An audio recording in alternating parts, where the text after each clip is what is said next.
Good morning. അപ്പോൾ രാവിലെ തന്നെ ഞങ്ങളിന്ന് മൂവാറ്റുപുഴയ്ക്ക് പോവുകയാണ്. മോൾ സ്കോട്ട്ലൻഡിലാണ് പഠിക്കുന്നത്. അപ്പോൾ അമ്മയുടെ ചേച്ചിയുടെ മോൾ അവിടെ നിന്ന് വന്നിട്ടുണ്ട്. അവർ തിരിച്ചു പോകുമ്പോൾ മോൾക്ക് വേണ്ടിയിട്ട് കുറച്ച് സാധനങ്ങൾ ഞാൻ ഉണ്ടാക്കിയിട്ടുണ്ട്, അച്ചാറുകൾ. അപ്പോൾ അത് കൊടുത്തുവിടാനായിട്ട് പോകാം കേട്ടോ. നല്ല തിരക്കുമായിരുന്നു, നല്ല മഴയാണ് പോകുന്ന വഴിക്ക് കേട്ടോ. അങ്ങനെ തൃശ്ശൂർ സ്റ്റാൻഡിൽ ബസ് നിർത്തി ഒരു 5:30 ആയപ്പോഴത്തേനും.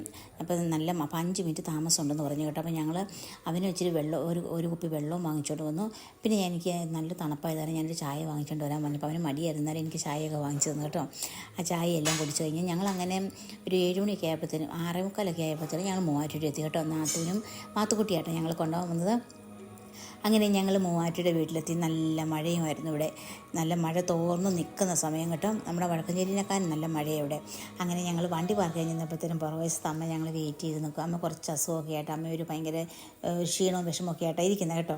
അങ്ങനെ വീട്ടിനകത്ത് കയറിയപ്പോൾ ആരും എഴുന്നേറ്റില്ല. പിള്ളേരൊക്കെ നല്ല ഉറക്കമാണ്. കാരണം ഞങ്ങൾ ഇത്രയും നേരത്തെ ചെല്ലുന്ന അവരും ഓർത്തില്ലല്ലോ. അത് കഴിഞ്ഞിട്ട് പിന്നെ ഞങ്ങൾ മാത്തുവിൻ്റെ കളിയും ചിരിയും തമാശകളൊക്കെ ആയിരുന്നു. ചേട്ടനെ കണ്ടതിൻ്റെ സന്തോഷവും ഒക്കെ ആയിരുന്നു. പിന്നെ ചാച്ചനോടും വർത്താനം പറഞ്ഞ് എല്ലാം ഞങ്ങൾ വർത്താനം പറഞ്ഞുകൊണ്ടിരിക്കുമ്പോൾ പിള്ളേർ സെറ്റ് എല്ലാവരും കൂടെ മീൻകുളമുണ്ട് ചാച്ചൻ്റെ. മീൻകുളത്തിൽ മീൻ തീറ്റയൊക്കെ ഇട്ട് കൊടുത്തു. നാത്തും ഇന്നത്തേനും കപ്പങ്ങ തോരൻ അങ്ങനെയുള്ള കറികളൊക്കെ ആയിട്ട് പെട്ടെന്ന് എല്ലാ കറികളും വെച്ചു. അതിൻ്റെ ഇടയ്ക്ക് ഞങ്ങൾ വർത്തമാനം എല്ലാം പറഞ്ഞ് അവൻ്റെ കളിയും ചിരിയും കഴിഞ്ഞ് ഇന്ന് ഇഡ്ഡലിയും മുട്ട പുഴുങ്ങിയതും സാമ്പാറും ചട്നിയൊക്കെ ആയിരുന്നു കേട്ടോ.